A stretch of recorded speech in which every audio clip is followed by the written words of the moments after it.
à nos collègues en ligne aussi, nos collègues en présence, nos invités des différents continents. Donc nous allons ouvrir cette première table ronde de l'après-midi, organiser la coopération régionale, un enjeu humanitaire. Pour modérer cette table ronde, donc, nous avons le plaisir d'accueillir Christiane Rafidi-Narivo, qui est docteur habilitée à diriger des recherches en sciences politiques de l'Université de La Réunion et docteur en sciences politiques à l'Université de Toulouse. Vous êtes présidente du conseil scientifique de l'Institut d'études politiques de Madagascar et chercheur invité au CEVIPOF. Vous êtes spécialiste de l'océan Indien et vos principaux axes de recherche sont les conflits et les solidarités. Pour modérer aussi, grand plaisir également d'accueillir Anne-Françoise Zataragro. Madame Zataragro, vous êtes juriste de l'Université de La Réunion, professeur en droit privé. Vous travaillez notamment sur la place et le rôle du droit dans le développement économique, en vous intéressant aux différents systèmes juridiques et droits des pays de la zone du sud-ouest de l'océan Indien. Et vous avez d'ailleurs encadré de nombreux programmes de recherche régionaux et internationaux à ce titre. Et vous êtes actuellement, en plus, chargé de mission Europe, Relations internationales et coopération régionale, une fonction qui fait finalement directement transition avec ce sujet de cette table ronde numéro 2. Donc je vous laisse maintenant la parole pour lancer cette table ronde. Je suis ravie de vous accueillir à cette table ronde numéro 2, organiser la coopération régionale, un enjeu humanitaire. Je suis Christiane Rafidi-Narivo, je suis politiste et je travaille sur ces questions à l'Université de La Réunion, au laboratoire de recherche sur les espaces créoles et francophones, et ainsi que au CEVIPOF, CNRS donc de Sciences Po. Je suis sur les thèmes de coopération régionale et notamment en géopolitique et en relations internationales depuis plusieurs années. Et je travaille aussi avec la FCRF sur ces enjeux humanitaires puisque j'ai été lauréate d'une bourse de recherche donc sur la gestion des risques et catastrophes à Madagascar. En ce qui concerne notre sujet d'aujourd'hui, les États ne sont plus les seuls acteurs des relations internationales et de la coopération. Cependant, on constate qu'il reste un acteur important de cette coopération humanitaire, ne serait-ce qu'en termes d'accès et de réglementation, et tous les humanitaires vous le diront, de ces 10 dernières années, c'est vraiment une question cruciale, quelles que soient les actions formelles ou informelles, d'acteurs formels ou informels en humanitaire, la question de l'accès accordé ou pas par les institutions est une question fondamentale, ainsi que les questions de réglementation. Mais les États sont aussi des acteurs très importants en termes de solidarité, et notamment à l'échelle, comme on l'a vu depuis ce matin, à l'échelle intergouvernementale, que ce soit donc en relation de coopération multilatérale ou en relation multilatérale, c'est-à-dire en termes techniques de coopération technique entre établissements et différentes formes donc de pouvoir public. Cependant, depuis ces 10 dernières années, mais même déjà bien avant, d'autres acteurs publics, comme des organisations internationales ou les collectivités territoriales, s'affirment aussi sur cette scène de la coopération régionale, ainsi que des acteurs privés, comme les firmes multinationales et les ONG, d'autres acteurs des sociétés civiles, en partenariat ou en compétition. C'est ça la réalité de la situation. Il y a une géopolitique de la transition humanitaire en termes de faire ensemble comme en termes de rivalité. Et c'est ce qui est vraiment très important à comprendre aussi en termes de complexité de la question que nous abordons aujourd'hui. Comment donc développer la coopération humanitaire à l'échelle régionale océan Indien? Cela a du sens, au moins pour 2 raisons. D'un côté, des aléas similaires et des profils climatiques et épidémiologiques qui sont proches. D'un autre côté, bien sûr, la rationalisation de proximité des moyens et la PIROA qui œuvre depuis très longtemps, par exemple, sur cette zone, cette région océan Indien, le sait très bien et l'illustre par sa pratique. Mais cette coopération humanitaire régionale doit aussi tenir compte des différences de niveau de développement économique, des modes de gouvernance des risques et catastrophes qui peuvent être très différents selon les pays et surtout de différences de culture dans cet espace. On parle de culture politique, bien sûr, en termes de gouvernance, mais aussi de culture, donc, façon d'aborder les risques, la façon dont de vivre la prévention ou les anticipations.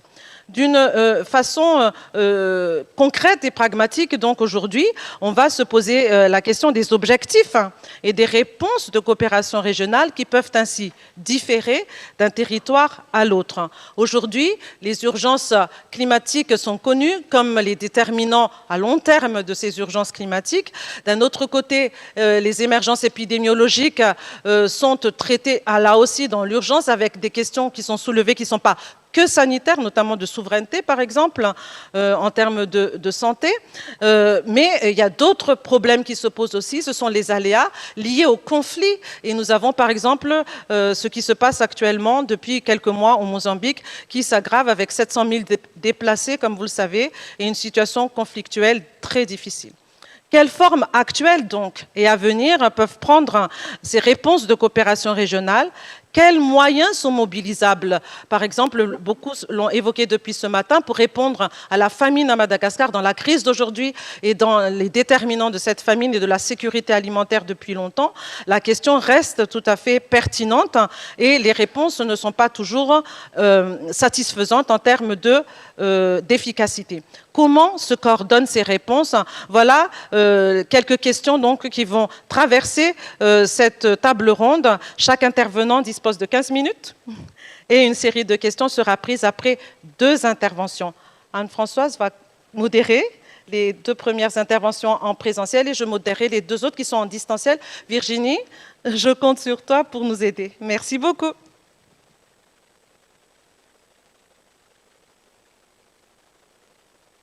Merci Christiane. Donc 3 questions, 3 questions. La question des acteurs, la question des formes de coopération donc actuelles et à venir et des moyens mobilisables.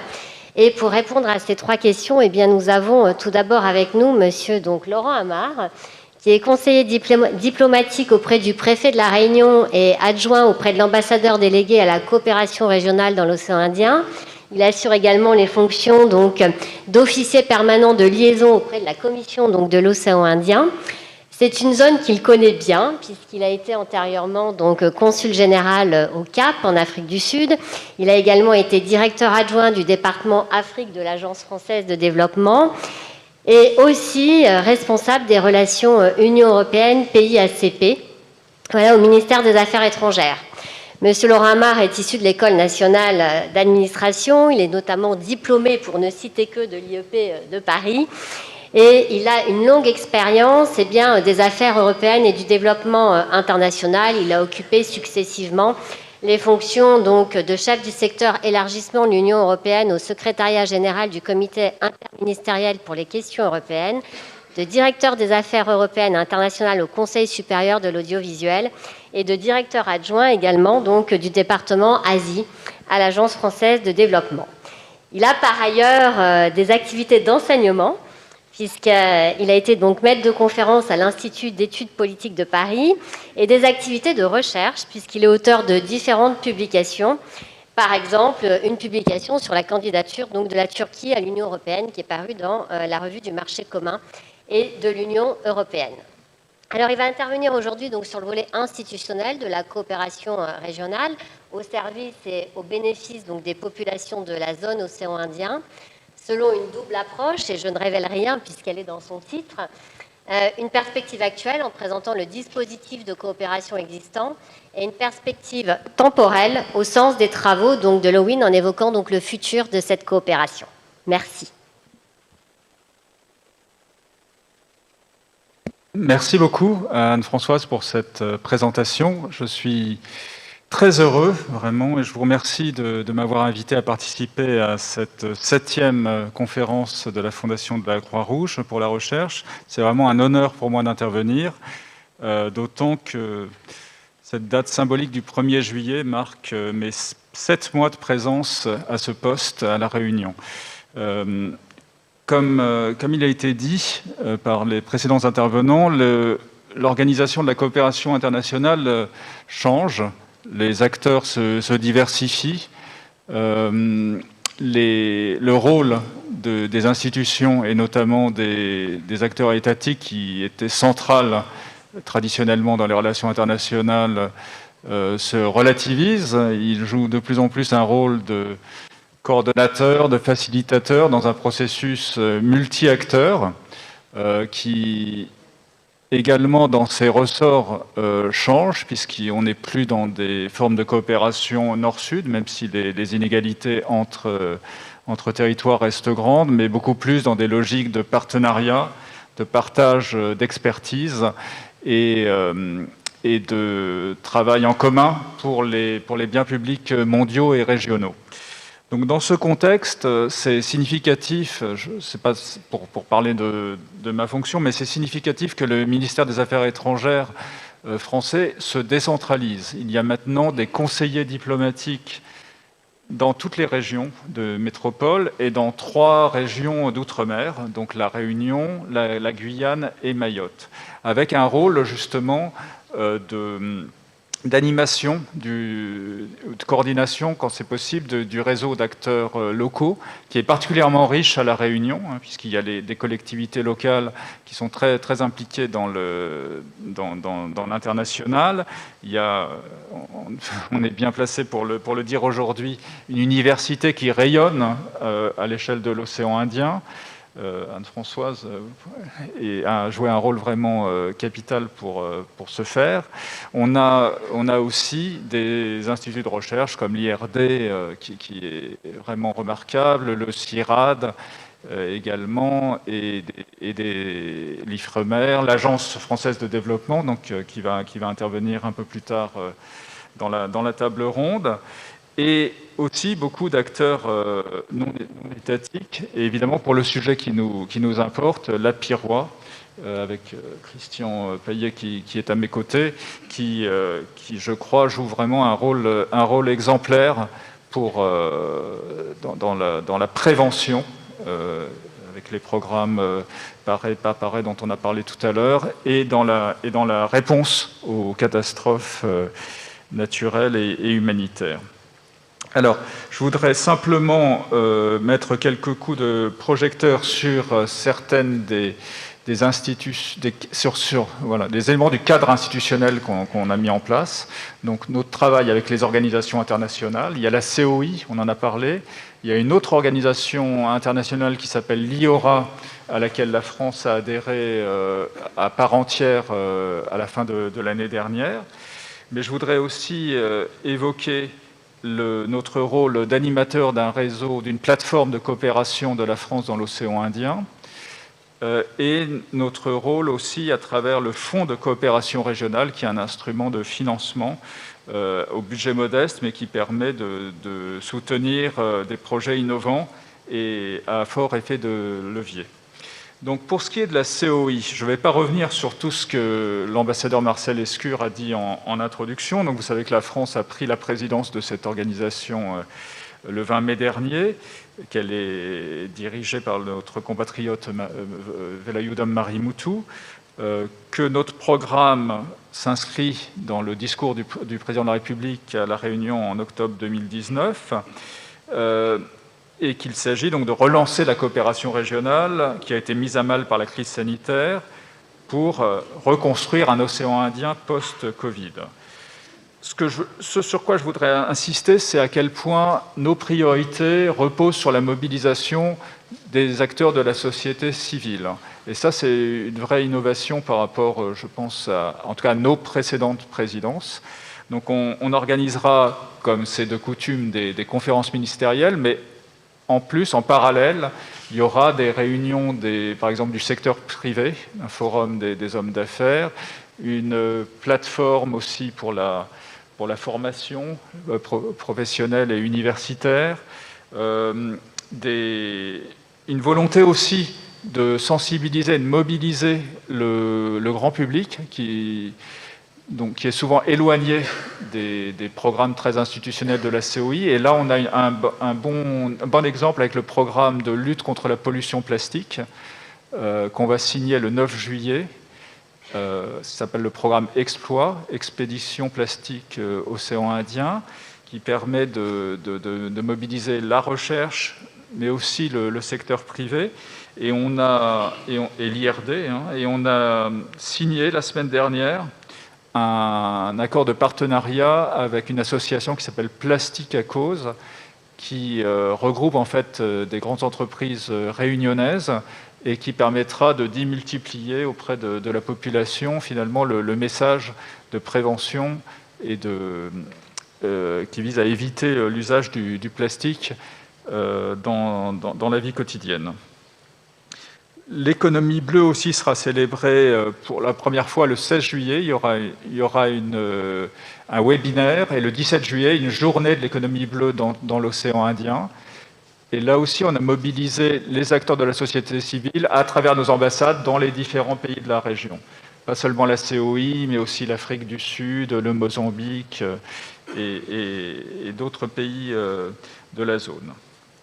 En matière de catastrophes naturelles, donc je ne reviendrai pas sur ce qu'a dit l'ambassadeur, le programme Hydromet, je salue la présence du directeur régional de Météo France qui a joué un rôle vraiment essentiel dans la formation, dans la diffusion de la formation à travers l'océan Indien des spécialistes de la prévision météorologique et de la lutte contre les phénomènes cycloniques, et avec le projet Brio, mais Hydromet, ça sera une échelle vraiment beaucoup plus grande, avec un financement de 70 millions de dollars, en provenance à la fois de l'AFD, de l'Union européenne et du Fonds vert pour le climat. C'est la première fois qu'un projet de la COI bénéficiera de financement du Fonds vert pour le climat.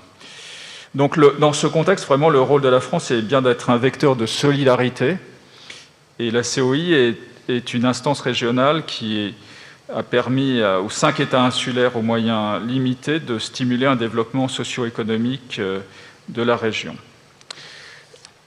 L'IORA maintenant, donc c'est une organisation plus large qui regroupe 23 États membres. Donc ça va de l'Australie à l'Afrique du Sud, en passant par le Moyen-Orient et l'Asie du Sud. Donc la France y a adhéré en décembre 2020. C'est une organisation qui compte 8 groupes de travail, sécurité maritime, économie bleue, etc. Et la réunion doit accueillir une session du groupe de travail sur l'économie bleue pour valoriser l'expertise française en matière de biodiversité et sa protection. On travaille aussi sur la pêche illégale dans ce contexte. Sur le thème qui nous intéresse plus spécifiquement, la gestion des catastrophes naturelles, donc il y a un groupe de travail qui est présidé par l'Inde et qui se donne pour objectif d'établir un dispositif opérationnel commun aux nations de l'IORA pour entreprendre efficacement des opérations d'aide et d'assistance humanitaire en cas de catastrophe. Donc ça sera aussi, je pense, dans les prochains mois, un enjeu pour nous d'être présents dans les discussions de ce groupe de travail pour faire valoir ce que fait par exemple la Piroie dans l'océan Indien et participer justement à l'élaboration de ce cadre opérationnel commun. Voilà, donc je vais pas m'étendre beaucoup plus sur l'IORA, mais donc notre adhésion s'inscrit vraiment dans la vision indo-pacifique que nous voulons développer et une vision donc large des partenariats à mettre en place dans l'ensemble de la zone. Pour ce qui est de la mobilisation des acteurs locaux, nous avons une plateforme qui s'appelle la plateforme de coopération France-Océan Indien, qui regroupe donc les préfectures de La Réunion et de Mayotte, les collectivités locales, donc le conseil régional, le conseil départemental de La Réunion, le conseil départemental de Mayotte, l'administrateur supérieur des TAF, des terres australes et antarctiques françaises, et le directeur de l'AFD. Mais c'est ouvert à d'autres participants, et notamment lorsqu'on aborde la question des catastrophes naturelles, on pourra tout à fait inviter la Piroie. On a mis en place dans ce cadre un mécanisme de réponse aux crises, parce qu'on a observé, on parlait de la crise alimentaire à Madagascar par exemple, on a observé qu'il y a des réponses spontanées, qui sont très, très positives des collectivités locales, mais qui ne sont pas coordonnées. Et donc on peut avoir plus d'impact, je pense, en coordonnant notre réponse, en en acheminant nos fonds à travers les mêmes organisations des mêmes ONG locales et en trouvant aussi le bon équilibre entre réponse structurelle et puis réponse d'urgence grâce à la présence de l'AFD. Donc on a mis en place cette capacité de réaction rapide. On l'a mobilisé un petit peu pour les Comores, quand il y a eu un vol spécial qui a été organisé par les FASOI pour acheminer des produits permettant de répondre à la crise Covid, avec évidemment toute la logistique de la Piroie en l'occurrence. Dernier exemple que je voudrais faire valoir, c'est le Fonds de coopération régionale. Donc il résulte de la loi d'orientation pour l'outre-mer du 13 décembre 2000 et il est dédié à la politique d'insertion régionale. Il doit associer forcément des acteurs réunionnais et des partenaires de la zone, mais c'est très ouvert en termes de sujets, de coopération et d'acteurs. Je voudrais citer par exemple dans les fonds, dans les projets qui ont été retenus cette année, c'est des appels à projets. Donc dans les projets qui ont été retenus cette année, l'IRD qui a bénéficié donc de fonds pour son projet d'identification des déterminants de la saisonnalité de la peste à Madagascar afin de combattre son émergence. Donc on a aussi des réponses dans le domaine de la santé, également avec l'expérimentation aux Seychelles de programmes de lutte antivectorielle menés par le GIP sirois. Donc c'est des projets qui sont modestes par leur montant, mais très, très intéressants par leur innovation et par leur effet de levier potentiel. Donc voilà ce que je voulais dire en guise d'introduction pour présenter de manière générale le cadre institutionnel dans lequel on s'inscrit. On se veut vraiment un acteur facilitateur, coordonnateur quand c'est possible et quand c'est nécessaire, et au service justement de la dynamique multi-acteurs qui se met en place de manière très, très positive à La Réunion au bénéfice des populations de l'océan Indien. Merci.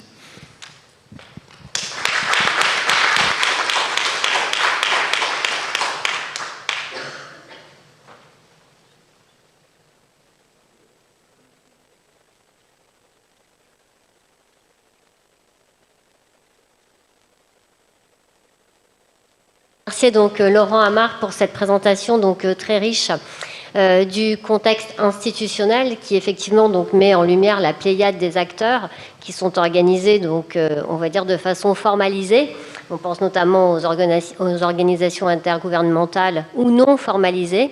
C'est le cas notamment de la plateforme de coopération donc de la France dans l'océan Indien, qui est donc plus un réseau, mais un réseau extrêmement actif et qui permet à la fois de mêler deux dimensions, une dimension sans doute, on va dire, plus bottom-up et puis une dimension top-down, de façon à avoir effectivement une réponse globale qui puisse être donnée et qui est sans doute la meilleure réponse qui soit pour répondre effectivement à ces enjeux donc humanitaires et de façon notamment à pouvoir répondre aux besoins des populations qui sont affectées ou également aux enjeux donc environnementaux. Voilà, donc je vais donner la parole maintenant donc à Christiane qui va vous présenter donc le second intervenant.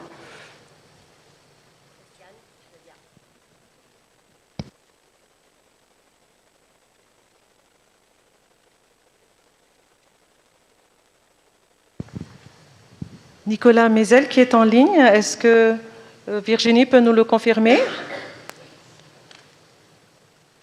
Oui?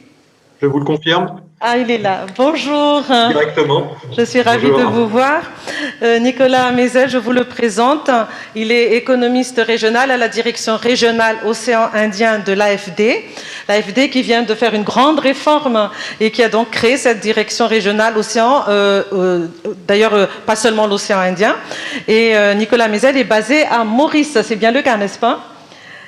C'est ça, absolument. Oui, alors il est diplômé de HEC Paris, il est titulaire d'un DEA en macroéconomie financière de l'Université de Paris 10 Nanterre. Nicolas Mézel a travaillé 6 ans au Centre de développement de l'OCDE sur les enjeux de gouvernance publique, de gouvernance d'entreprise et financière dans les pays émergents, ainsi qu'au lancement du rapport sur les perspectives économiques en Afrique. Il rejoint l'AFD en 2005, où il est en charge du suivi macroéconomique des pays africains de la zone franc et du modèle de prévision Jumbo. Il a coordonné plusieurs programmes de recherche à vocation opérationnelle et académique sur l'économie politique de la croissance de long terme, les systèmes financiers, les dynamiques démographiques et urbaines africaines, l'économie politique de l'aide, la qualité de la croissance et les outils de mesure de la soutenabilité. Il a monté et animé une activité de dialogue de politique publique entre l'AFD et plusieurs gouvernements, qui sera donc une partie de son sujet de présentation d'aujourd'hui. Il l'a fait en Afrique du Sud, en 2007 jusqu'en 2011, ainsi qu'en Éthiopie de 2013 à 2015.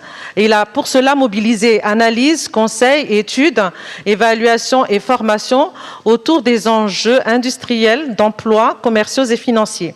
Il a écrit ou coordonné plusieurs articles et ouvrages économiques et mené une activité d'enseignement en parallèle à l'Université Paris-Sorbonne ainsi qu'à HEC. Il est responsable du pôle économie et stratégie du département Amérique latine de l'AFD entre 2015 et 2019, en charge aussi de l'élaboration de la stratégie de l'AFD dans la région, du pilotage stratégique des opérations, du suivi des risques et des partenariats de l'AFD, des partenariats clés de l'AFD aux côtés du directeur du département. Il accompagne l'ouverture de l'AFD dans plusieurs pays et renforce son positionnement sur les enjeux d'infrastructures durables, de protection sociale, de climat et de biodiversité dans la région. Il est depuis octobre 2019 économiste de la direction régionale Océan Indien de l'AFD basée à Maurice, expert sur les enjeux de changement climatique et de résilience à long terme et en charge de plusieurs projets stratégiques pour la direction régionale. Selon la météo, ajoute-t-il, il pratique également la voile, l'alpinisme ou les arts martiaux. C'est à vous. Ouais, merci beaucoup. Je vois que j'ai été déconnecté juste avant, donc je me suis reconnecté, mais j'espère que ça va rester stable. Mais je voudrais remercier la Fondation de la Croix-Rouge, l'Université de La Réunion pour l'organisation de cette manifestation. Et commencer aussi par un avertissement méthodologique, c'est que je ne suis pas expert du sujet humanitaire, ni des enjeux de catastrophe. Voilà, et je remplace également Marc Dubernet, qui est directeur régional Océan Indien pour l'AFD dans la zone sud-ouest Océan Indien et qui est actuellement retenu à Paris, mais qui tient à saluer l'ensemble des partenaires aujourd'hui. Alors, je voudrais aussi commencer par rappeler, saluer le partenariat de l'AFD avec la PIROA, qui est un acteur incontournable pour la région, un partenaire précieux pour l'AFD, très apprécié, avec deux financements récents de l'AFD, dont les deux derniers sont le PIROA Center, financé par l'État, l'UE, l'AFD, qui est un très beau projet. Et puis, les formations en gestion des risques de catastrophes, ce financement 3PIR, qui est également tout cofinancé par l'AFD. Et ce partenariat avec la PIROA, il a un caractère vraiment essentiel dans la région, et il illustre assez bien notre prise de conscience progressive à l'AFD des relations entre urgence et développement. Et donc, je m'en servirai un peu comme fil directeur pour ma première partie de mon intervention. La PIROA sont 4 champs d'intervention, la préparation, la sensibilisation des populations, l'urgence, la résilience, la reconstruction. Et vu des bailleurs jusqu'à il y a peu, en fait, un outil de ce type-là, c'était vu comme l'urgence. Et donc, on se disait, c'est pas notre métier. Ces problématiques ne nous concernent pas vraiment. Et il faut se rendre compte Alors évidemment, en fait, sur les volets au moins préparation, sensibilisation, résilience, reconstruction, en réalité, évidemment, les bailleurs, aujourd'hui, on se dit, c'est évident qu'ils ont un rôle, mais c'est tout récent, en fait, cette prise de conscience. Donc, je voudrais revenir un petit peu là-dessus et comment un bailleur comme l'AFD a pris conscience progressivement du rôle qu'elle pouvait jouer, et ce, à 3 niveaux. Donc, je dirais que le premier niveau, c'est la réduction du risque de catastrophe elle-même. Là, le cadre d'intervention de l'AFD dans le secteur a moins de 5 ans, pour vous fixer les idées. En gros, on a rattrapé, pour être assez honnête, ce qui se faisait déjà chez certains grands multilatéraux. Et en fait, voilà, l'AFD s'est rendu compte qu'on pouvait intervenir donc de par le pouvoir prescriptif qu'on peut avoir à travers des opérations de financement et l'accompagnement des pouvoirs publics dans les pays dans lesquels on intervient, qu'on pouvait intervenir sur les cas stratégiques et réglementaires de la réduction des risques de catastrophes, leur mise en œuvre au niveau local, le renforcement des capacités locales en matière de RRC, plus largement la prise en compte de la RRC dans la planification des différents secteurs. Et cette culture s'est en fait diffusée très vite à travers l'Agence française de développement, à travers ces secteurs, en l'espace de 3 ans, 4 ans. Et pourquoi c'est allé aussi vite? Parce qu'en fait, on s'est rendu compte que cette culture de la réduction du risque de catastrophe, en fait, venait télescoper des problématiques très bien connues des experts de l'AFD dans nos secteurs traditionnels d'intervention. J'en viens au deuxième niveau, du coup, de notre intervention sur la RRC, ça a été cette intégration dans l'ensemble de nos projets, dans l'ensemble des projets, dans l'ensemble des stratégies sectorielles. Quelques exemples, on pense à l'urbain, aux infrastructures, aux ouvrages d'art. Ça a commencé à poser des questions tout à fait précises. Donc, par exemple, le secteur aérien. Voilà, on peut avoir là un petit télescopage avec notre mandat de mise en œuvre de l'accord de Paris. Respecter l'accord de Paris et le plafond de 1,5 degré de réchauffement, si le secteur aérien continue de se développer au rythme auquel il se développait jusqu'en 2019, a priori, c'est en contradiction avec notre mandat. Sauf qu'évidemment, pour les îles, l'aéroport, comme vous le savez, peut devenir un enjeu existentiel. Et donc, une justification a été construite dans le temps, et c'est assez récent, de la poursuite de l'intervention de l'AFD sur certains types d'opérations aéroportuaires, notamment dans les îles. Non sans discussion interne parfois délicate, je vous le confirme. Deuxièmement, la notion d'infrastructure résiliente. Par exemple, quel surcoût accepter dans la construction d'une infrastructure dans un pays qui n'a pas forcément de gros moyens ou avec une collectivité qui n'a pas forcément de gros moyens pour protéger cette infrastructure. Donc, quel est le niveau de service de l'infrastructure qu'on veut atteindre, pour quel coût et en fonction de quelle représentation du futur. En fonction des différents scénarios qu'on se fixe pour l'avenir, c'est tenté d'ailleurs qu'on établisse ces scénarios, voilà, comment est-ce qu'on va dimensionner l'infrastructure. Par exemple, ça nous est arrivé récemment sur Madagascar, un nœud routier peut être sujet à des crues, de combien est-ce qu'on le surélève et quels surcoûts. Et les surcoûts ne sont pas négligeables. Donc, ce sont des discussions vraiment qu'on a avec les partenaires, mais qu'on n'avait pas avant de façon structurée ou systématique. Pareil, idem, construction d'un hôpital. J'étais impliqué là-dedans en Amérique latine, donc d'une zone qui, là, est particulièrement sensible aux risques sismiques, c'est moins le cas dans notre zone, mais du coup, jusqu'à quel niveau d'exigence en termes de résistance sismique est-ce qu'on pousse la construction d'un hôpital? Il y a un vrai surcoût, et pas que l'hôpital, les infrastructures et les services qui permettent d'accéder à l'hôpital et de communiquer avec l'hôpital. Idem sur le drainage, sur les digues, sur les ouvrages de protection, sur l'urbain. Alors là, on a eu une convergence très intéressante entre la réduction des risques de catastrophe et les solutions fondées sur la nature, qui a généralisé, au travers de l'AFD, le réflexe des trames vertes, des espaces verts, des zones humides tampons, que ce soit dans leur rôle contre les vagues ou les îlots de chaleur ou la lutte contre les inondations, en sus de leurs effets évidemment bénéfiques sur la biodiversité ou le bien-être humain. Idem en matière agricole et forestière, la valeur des forêts dans la lutte contre des haies ou de l'agroforesterie, dans la lutte contre les glissements de terrain ou contre le ravinement, l'érosion. Idem au niveau marin, le rôle d'une barrière et d'un système récifal en bonne santé et d'un littoral pas artificialisé, pas trop artificialisé dans la dissipation de l'énergie cinétique de l'océan, dans la protection du littoral, des populations côtières et dans leurs moyens de subsistance aussi, évidemment, à travers la production de biomasse. Donc tout ça sont des axes dans lesquels on voit qu'il y a une convergence entre voilà, la résilience et nos interventions de long terme.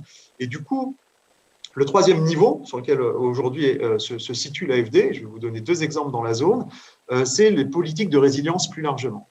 Et donc adopter la résilience comme une grille de lecture beaucoup plus large et la promouvoir dans nos dialogues et nos opérations.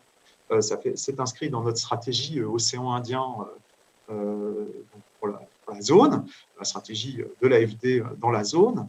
Et cela nous amène à travailler donc dans un temps long, dans plus long, qui incorpore les éléments liés aux vulnérabilités de long terme, on parle de vulnérabilité liée au changement climatique, au risque de futur.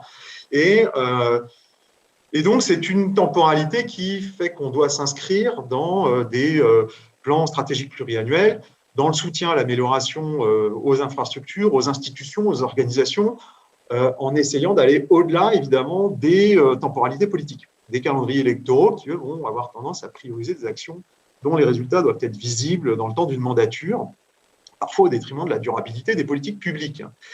Et donc, mais cela implique d'avoir une vision partagée, un engagement des moyens, des actions inscrites dans le moyen long terme qui dépassent le temps de ces mandatures, et donc de créer un consensus social qui dépasse la simple dialogue avec juste un ministère. Donc, c'est beaucoup plus complexe que ce que ça en a l'air. Et donc, il y a une ingénierie sociale à mettre en place autour de ce type d'intervention sur lequel, en fait, je pense qu'on n'est qu'au début. C'est-à-dire cette infrastructure de dialogue social et politique qui permet de créer un consensus suffisamment fort pour qu'il y ait cette vision et ces investissements de long terme qui soient mis en place. Ça concerne tous les pays, et notamment ceux qui sont soumis à des cycles électoraux bien trop courts par rapport aux enjeux de très long terme dont on parle. Et donc, voilà comment l'AFD a fait ce pont. Un outil très intéressant que je veux vous mentionner, qui s'appelle le CAD d'IDIO, vous allez peut-être croiser, donc on a mis en œuvre à Maurice et à Madagascar au cours des 2 dernières années, avec à Maurice une opération très emblématique de 300 millions d'euros, qui était la plus grosse opération de l'AFD l'an dernier. Le CAD d'IDIO, c'est un produit copié de la Banque mondiale, et initialement, on copie beaucoup la Banque mondiale, comme vous l'aurez compris, et initialement instruit avec eux d'ailleurs à Madagascar. Donc CAD, c'est pour catastrophe, hein, et DDO, Deferred Drawdown Option. Donc en bon français, avec une option de décaissement différé. Donc c'est un prêt budgétaire qui est octroyé et signé avec le gouvernement, souvent le ministère des Finances, mais les fonds mis à disposition ne sont appelés qu'en cas de matérialisation d'une catastrophe naturelle ou d'une catastrophe sanitaire, réalisée par l'établissement l'entrée dans un état d'urgence, et une demande de l'État, évidemment, en question. C'est très intéressant sur le volet financier, parce qu'on peut pousser sur des durées assez longues. À Maurice, on a fait un 20 ans avec un différé de 10 ans, un taux avantageux parce qu'on s'aligne sur les conditions des multilatéraux. Et surtout, c'est une opération qui est très intéressante parce qu'elle s'accompagne, c'est ce qu'on appelle un prêt de politique publique, et qui s'accompagne d'un dialogue sur une matrice de politique publique, avec donc un renforcement du cadre politique en matière de RRC ou de lutte contre le changement climatique ou d'adaptation, avec des prior actions, des actions préalables qu'on va mener avant la signature, qui peuvent typiquement concerner le renforcement du cadre de réduction des risques de catastrophe, des actions à déployer dans le temps. Alors en général, c'est un cadre de coopération de 3 ans, du dialogue de politique publique pour sensibiliser les politiques à haut niveau et mobiliser, se servir du levier de la diplomatie écologique française, notamment la diplomatie climatique. Et le tout accompagné d'une enveloppe d'assistance technique, évidemment, en don, celle-ci, en subvention. Et donc, c'est très intéressant pour les pays. Ces 2 cas d'IDIO, donc prêts de contingence, ont été déclenchés à Madagascar l'an dernier, à Maurice également. Et on est en train d'apprendre dans l'usage de cet outil avec un très bon retour. Ça permet de travailler sur l'ensemble des politiques de résilience du pays. Maurice, on a adressé la réponse, donc on l'a monté dans pas tant de la réponse à la crise Covid, avec un volet sur la résilience sanitaire, la réponse sanitaire, le renforcement du système sanitaire et médical mauricien dans la crise Covid, une réponse sociale, le renforcement de la résilience du système de sécurité sociale à Maurice face à la crise qui allait arriver de façon inéluctable et qui va forcément mettre donc, à l'épreuve aussi le système de sécurité sociale. Il ne s'agit pas qu'il soit raboté ou révisé à la baisse dans la crise. Troisièmement, la résilience des finances publiques, aussi un gros enjeu qui n'est pas évident dans les pays qui n'ont pas forcément l'habitude de se poser les questions dans ces termes et qui sont plutôt sur des cycles d'annualité budgétaire. Et puis, quatrièmement, la résilience climatique. Donc là, vous voyez, donc quatre ministères clés différents avec lesquels on entre en dialogue. Et puis, à travers la résilience climatique, évidemment, en cascade, en fait, on va travailler avec d'autres ministères encore. C'est-à-dire les secteurs qui sont soit les plus émissifs, soit les plus vulnérables. Donc, par exemple, le tourisme ou l'agriculture à Maurice. Et en fait, en travaillant avec ces secteurs sur leur résilience de long terme, on est bien on est bien sur la problématique qui nous intéresse aujourd'hui. Et au niveau, donc ça c'est au niveau national, au niveau régional, alors là aussi des actions intéressantes menées soit en direction du secteur public, soit en direction des secteurs privés. Alors, pourquoi le régional d'abord? Moi, je pense que là, il y a vraiment quelque chose de très important et je vais réinsister sur le fait que l'AFD s'est organisée à l'échelle régionale dans ces trois bassins océaniques, Atlantique, Indien et Pacifique. Ce n'est pas un hasard. Donc, on a essayé d'aller au-delà des vieilles frontières entre départements d'outre-mer et États étrangers à l'AFD.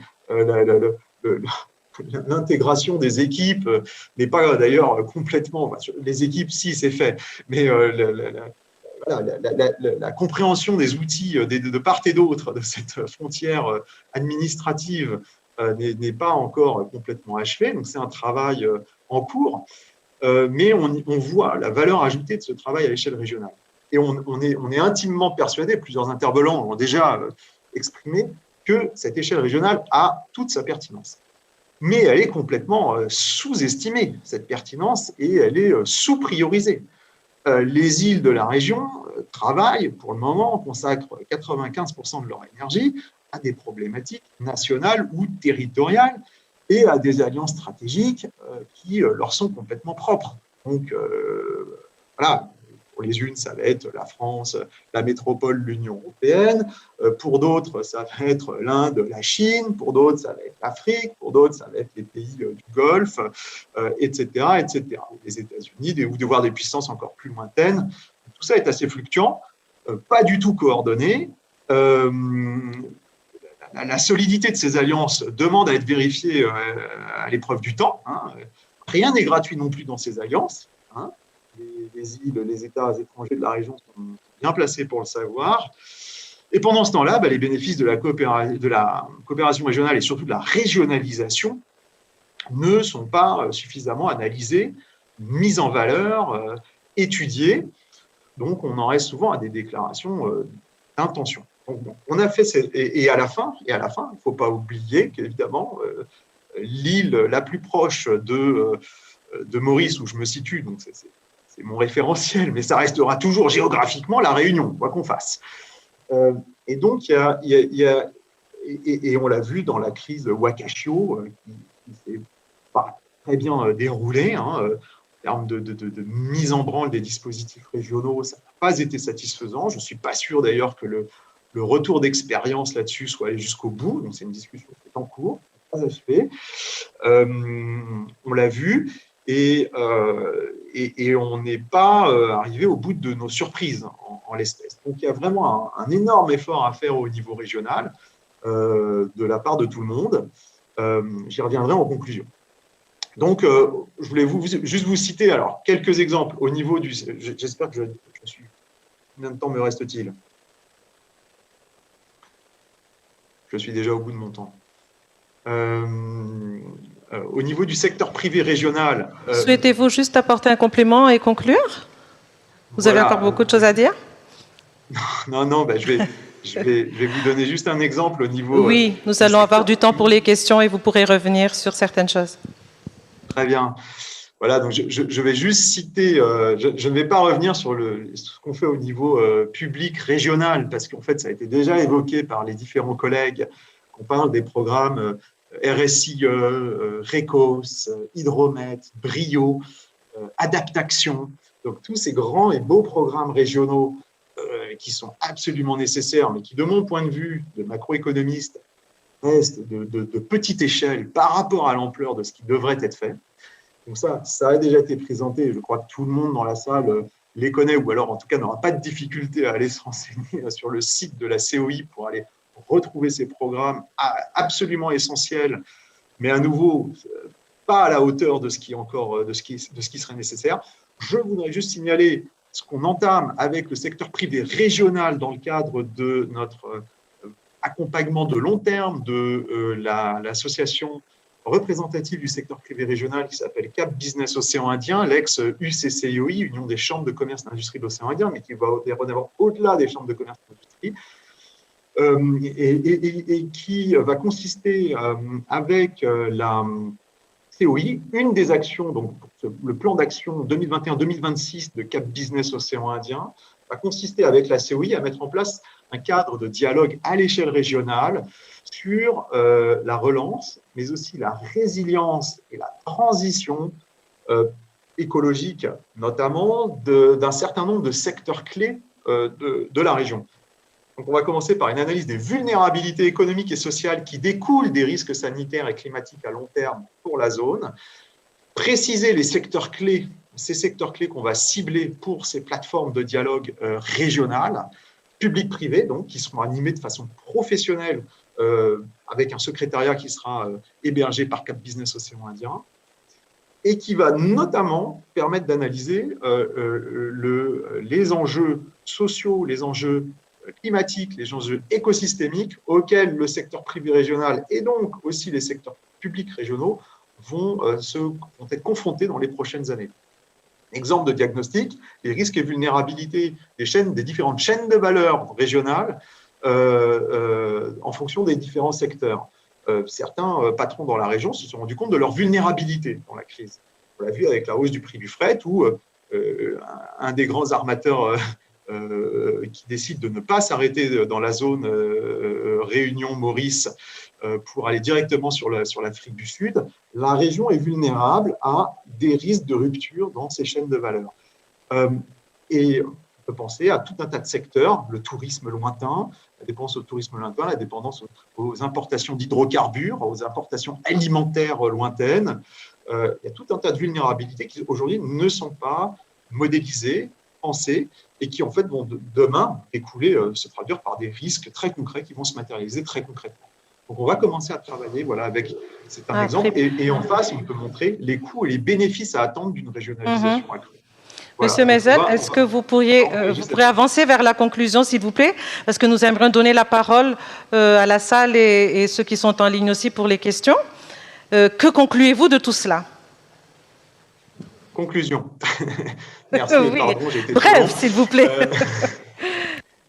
Eh bien, écoutez, en conclusion, je dirais, voilà, on va tous, je crois, converger sur le diagnostic qui a été déjà formulé dans la matinée et qui, je crois, sera répété au cours de ces 2 jours, du cloisonnement des pays, d'un besoin de concertation continue des acteurs et de réseaux bien supérieurs, enfin bien plus actifs que ce qu'ils sont aujourd'hui, même si on a on a de bonnes bases, mais ça nécessite d'être largement amplifié.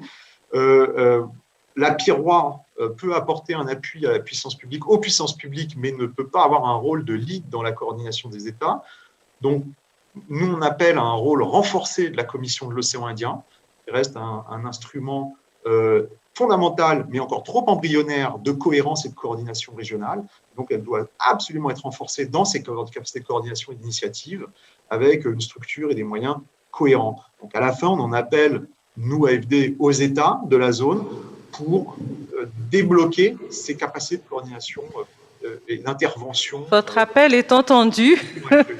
Monsieur Mézel, merci beaucoup pour votre intervention. Je donne la parole à Anne-Françoise qui va modérer les questions. Merci.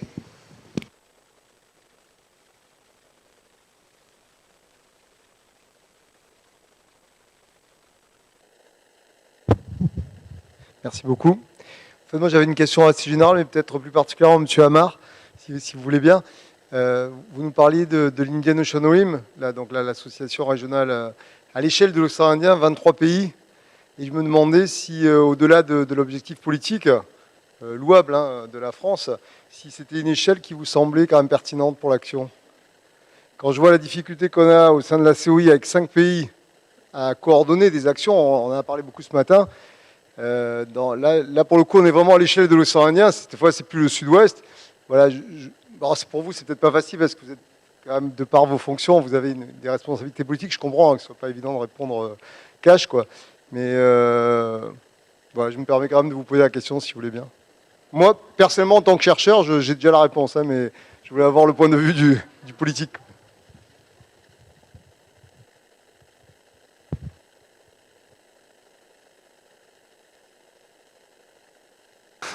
Oui, bah, c'est une bonne question. En plus, si vous avez la réponse, je ne sais pas si ça valait la peine de la poser, mais oui. En tout cas, nous, notre adhésion est récente, donc c'est plus avec un œil de praticien que je peux vous répondre, puisque depuis quelques semaines, on participe aux réunions qui sont extrêmement nombreuses, en fait, de l'IORA, qui sont nombreuses, comme vous le dites, parce qu'il y a une certaine difficulté à coordonner des positions à 23 sur un système qui repose sur la décision à l'unanimité. Dès qu'il y a un État qui n'est pas d'accord, et la composition de l'IORA est extrêmement hétérogène. Il faut voir qu'on a des pays comme l'Inde, l'Australie, mais aussi l'Iran, par exemple, qui a des positions évidemment qui peuvent être spécifiques sur certains sujets. Quand on parle, par exemple, et des partenaires de dialogue, en fait. Il y a l'Italie, l'Allemagne, mais aussi, par exemple, là, il était question de faire entrer l'Arabie Saoudite. Donc, vous imaginez la sensibilité du sujet pour un pays comme l'Iran, évidemment. Donc effectivement, le processus de prise de décision est assez lent. Les moyens de l'organisation sont assez faibles. Contrairement à la COI, il n'y a pas de financement par les bailleurs de fonds internationaux. Ça repose essentiellement sur les contributions des États membres, mais qui sont assez modestes, et surtout donc sur l'initiative et la volonté de certains États membres de prendre à leur compte l'animation d'un groupe de travail et de faire des propositions pour avancer. Donc on est, je pense, dans un exercice qui est très intéressant sur le fond, parce que si on croit disons, à l'émergence d'une zone indo-pacifique avec des enjeux forts, notamment par exemple sur la régulation du trafic maritime ou sur la lutte contre des phénomènes de pollution transnationaux. Et la réponse aux crises dont on parle aujourd'hui, c'est vraiment, je pense, une échelle pertinente pour intervenir, mais c'est une organisation qui reste encore jeune, embryonnaire, et sans doute avec des moyens d'action qui sont faibles, et de par l'hétérogénéité de ses membres, un processus de décision très, très lent.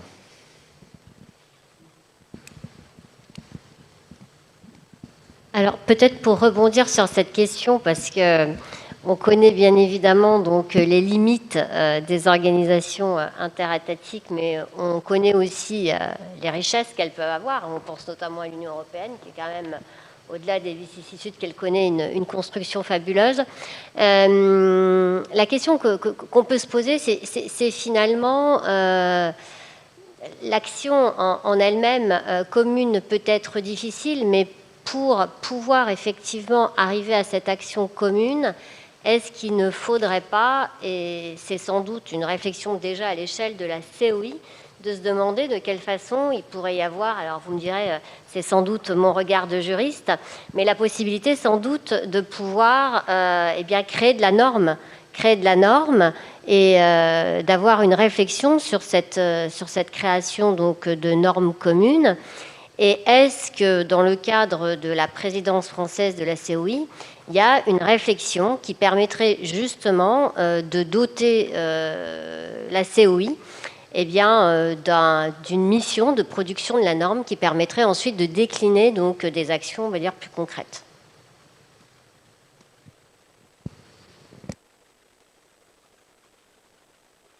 Ok. Merci.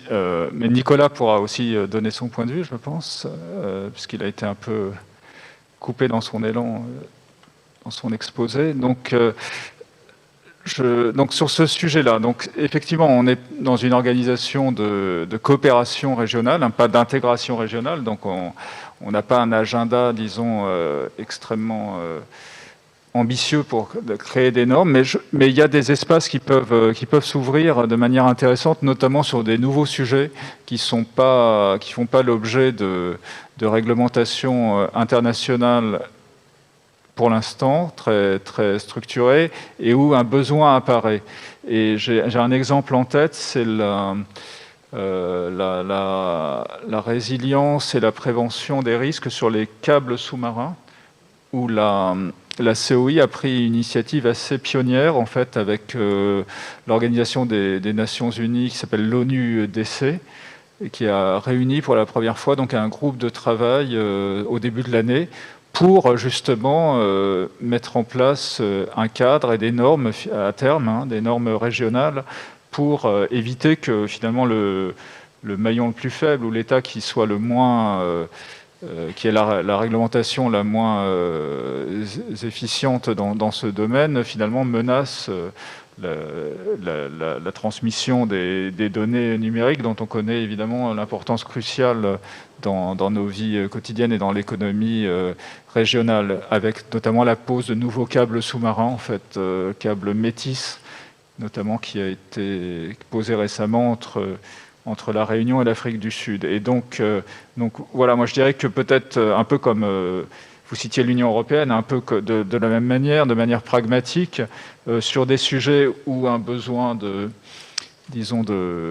d'harmonisation régionale apparaît, je pense qu'il faut que la COI effectivement se positionne, et sous l'autorité de son nouveau secrétaire général, je pense que c'est bien l'intention.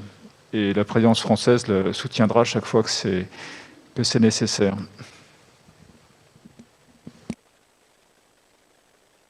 Monsieur Mézel, vous voulez compléter peut-être? Parce que c'est vrai qu'on parlait de normes juridiques, mais on pourrait aussi parler de normes techniques ou de normes financières, le cas échéant, qui seraient susceptibles d'être harmonisées.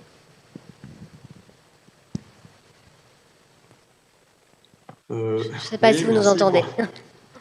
Je vous entends très bien, comme si j'étais assis à votre table. Oui, absolument. Je pense que la COI, vraiment un objet intéressant, un objet rare, une sorte d'organisation intermédiaire qui, géopolitiquement, permet de créer du commun régional. Alors, même qu'on n'a pas d'agenda d'intégration régionale, pas de projet d'intégration régionale qui soit porté institutionnellement, ni même politiquement d'ailleurs. Donc c'est un objet étonnant, mais ça viendra de personne d'autre, effectivement. Donc face à la multiplicité des forces centrifuges qui tiraillent la région, je parlais tout à l'heure des différentes alliances par lesquelles sont happés les différents pays, qui ne résonnent pas à l'échelle régionale, il faut être honnête. Je pense que la COI a un rôle absolument fondamental. Mais créer de la norme, comment la COI peut-elle créer de la norme dans le dispositif institutionnel actuel? Je ne suis pas juriste, hein, justement, il faudrait bien explorer les marges de manœuvre existantes, ou sinon modifier la norme qui elle-même institue la COI comme elle est, pour débloquer cette capacité de production de normes. Mais voilà, je vous rejoins complètement sur la nécessité, effectivement, d'avoir une instance normative et une puissance normative à l'échelle régionale.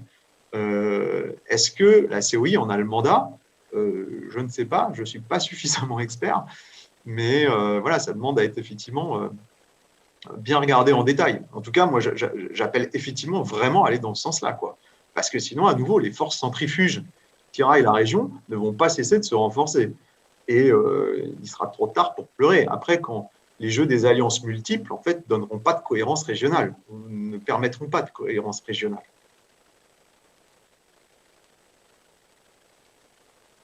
Question? Virginie?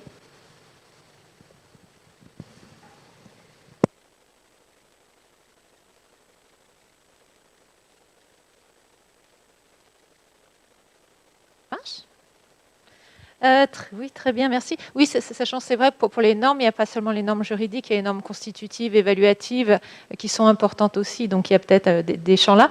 Une petite question juste pour Nicolas Mézel. Pour l'AFD, vous parlez d'une plateforme de dialogue social et politique. Là, je ne parle pas de votre activité sur les prêts, mais des subventions et du dialogue ouvert avec la société civile et les ONG. Sur une région comme l'océan Indien, avec on va dire des budgets croissants à gérer, des normes qui sont justement extrêmement exigeantes, qui sont vos interlocuteurs auprès de la société civile pour ces activités d'attribution de subventions? Comment vous organisez le dialogue avec ces acteurs-là aujourd'hui?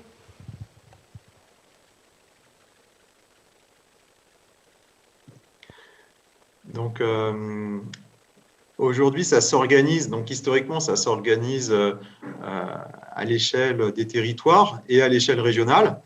Tout dépend effectivement de l'existence de ces partenaires. Donc, à l'échelle, par exemple, à l'échelle territoriale, aujourd'hui, pour reprendre l'exemple à Maurice, on est en train de mener un dialogue qu'on appelle dialogue de politique publique et citoyen, qui est doté d'une subvention.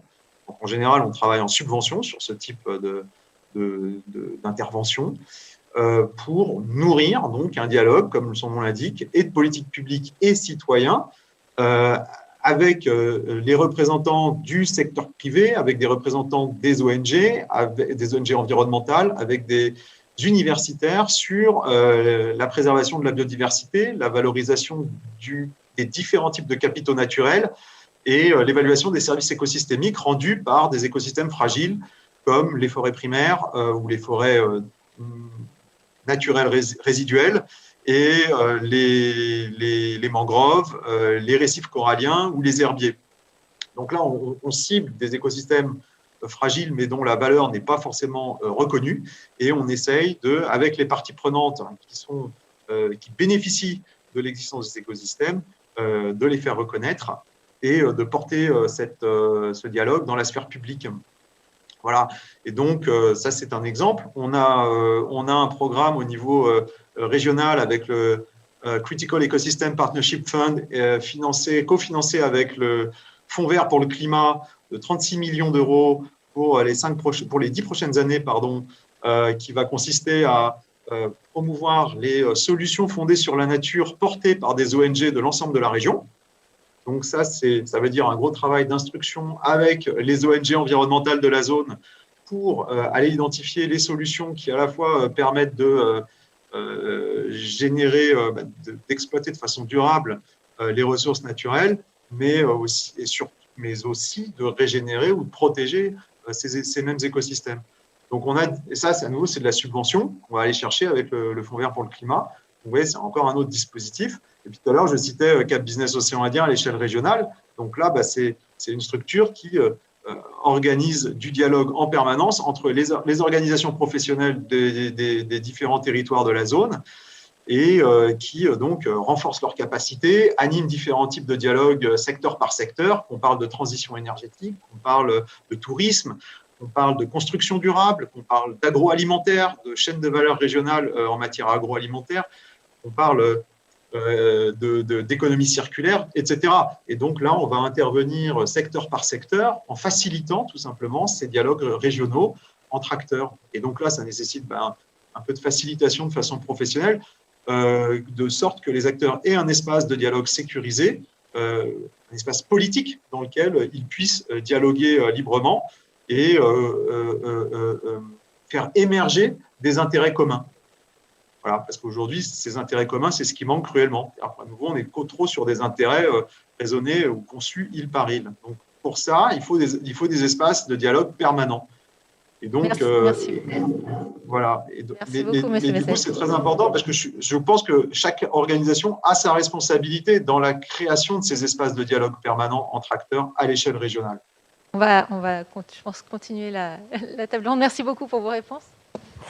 Merci beaucoup. Oui, donc nous allons poursuivre la table ronde avec l'intervention maintenant donc de Christian Paillet. Christian Paillet dirige depuis donc 2001 la PIROA, donc la plateforme d'intervention régionale de l'océan Indien de la Croix-Rouge française, qui mène donc depuis 2000 un programme de gestion des risques et des catastrophes dans la zone sud-ouest de l'océan Indien, et ce en lien avec les sociétés nationales de cette zone, mais aussi avec les organisations intergouvernementales, comme notamment la Commission de l'océan Indien. Et ce programme permet finalement, via une concentration des compétences et des moyens au plus près, on va dire, des zones vulnérables, d'augmenter l'efficacité de la réponse humanitaire face donc à ces différentes catastrophes. Alors, M. Paillet a une longue carrière dans l'humanitaire, puisqu'il est engagé depuis 30 ans à la Croix-Rouge, ayant fait donc plusieurs missions internationales donc dans différents pays d'Afrique et de l'océan Indien, sur des opérations notamment d'assistance aux réfugiés, de réponse aux catastrophes, et puis sur le développement organisationnel même des sociétés nationales. Donc voilà, il partage avec nous son expérience de 20 années de coopération régionale au service des populations. Monsieur Paillet, vous avez donc la parole pour 15 minutes. Et je vais faire vite parce que Christiane, derrière, m'a dit de faire vite et j'ai pas envie de la contredire. Moi, je vais vous parler d'une expérience, celle de la PIROA. Et je vais vous dire d'où on vient, ce que l'on fait aujourd'hui et comment on prévoit l'avenir avec ce programme de coopération régionale qui est un programme de gestion des risques de catastrophes. Ça ne marche pas. Voilà, pardon. Donc le programme repose sur un réseau d'acteurs, le réseau Croix-Rouge et Croissant-Rouge de la région, la Croix-Rouge française, la Croix-Rouge malgache, de Maurice, du Mozambique, des Seychelles, de Tanzanie. Cela représente 7 sociétés nationales, 1800 représentations locales, 35 000 volontaires et 600 salariés. Donc c'est un réseau qui est quand même assez vaste dans la région. Ce réseau travaille sur le cycle de gestion des catastrophes. Alors le cycle de gestion des catastrophes avec tout d'abord la préparation à la réponse. Nous travaillons au prépositionnement de stocks d'urgence. Nous travaillons également à la rédaction de plans d'urgence, de plans de contingence sur la préparation à la réponse. Nous faisons également des exercices de simulation et tout cela constitue la préparation à la réponse. La réponse d'urgence, qui est souvent la phase la plus visible de la PIROA, mais qui n'est pas, qui représente 30% de notre activité. Donc la réponse d'urgence, c'est déployer du personnel, déployer du matériel, comme on l'a fait dernièrement sur le Nyiragongo, sur le volcan, pour venir en aide aux sinistrés. Et puis la réhabilitation, reconstruction, c'est la phase beaucoup plus longue, qui peut durer de 2 mois à 1 an, à 2 ans, voire beaucoup plus. Réhabilitation de l'habitat, des infrastructures. Et puis la phase de prévention, mitigation, et je dis souvent que c'est cette phase qui sauve le plus de vies, l'éducation, la sensibilisation aux risques de catastrophe, et nous y travaillons à 2 niveaux, au niveau des écoles et au niveau communautaire.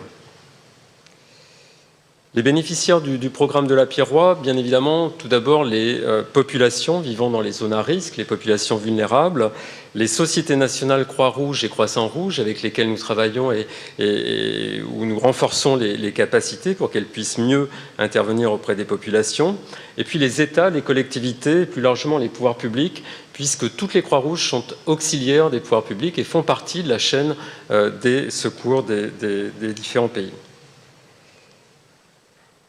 Les principales, alors je vais aller assez rapidement de 1999 à 2021, mais pour qu'on comprenne d'où nous venons. 1999, nous avions un souhait de la Commission de l'océan Indien, qui était un souhait déjà 3 ans auparavant du Conseil des ministres, de créer dans cette région une base de réponse aux catastrophes. Ce même souhait a été exprimé par les Croix-Rouges et Croissant-Rouge lors d'une réunion avec la Fédération internationale de la Croix-Rouge. Et nous avons été mandatés pour faire une première évaluation et voir ce qu'il était possible de faire sur l'implantation de cette base régionale de réponse aux catastrophes. En 2000, nous avons signé un premier accord de coopération avec les différentes sociétés nationales qui constituent la Pierrois. 2 autres membres du mouvement, le CICR et la Fédération, sont également membres de la Pierrois. Et donc la Pierrois naissait en 2000. Elle a 20 ans, 21 ans aujourd'hui.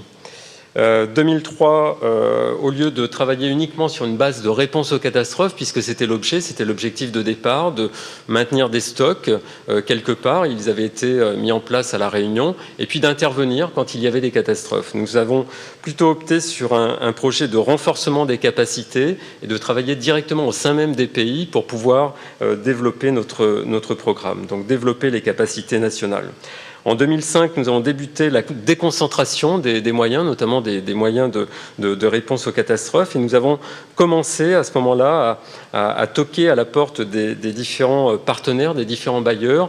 Et la présentation de Nicolas tout à l'heure et le plaidoyer qu'il a fait du cycle de gestion des catastrophes, j'ai plus rien à présenter d'ailleurs après.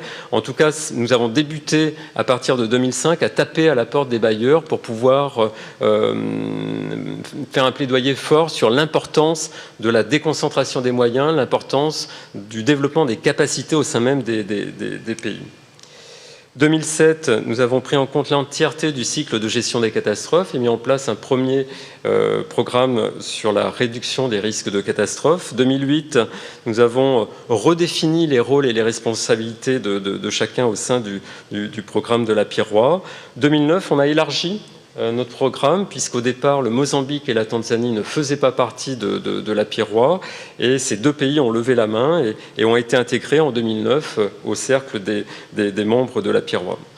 2012, un premier accord avec la Commission de l'océan Indien. Alors cet accord nous permettait de pouvoir travailler sur un plaidoyer au niveau des différents ministères de l'éducation.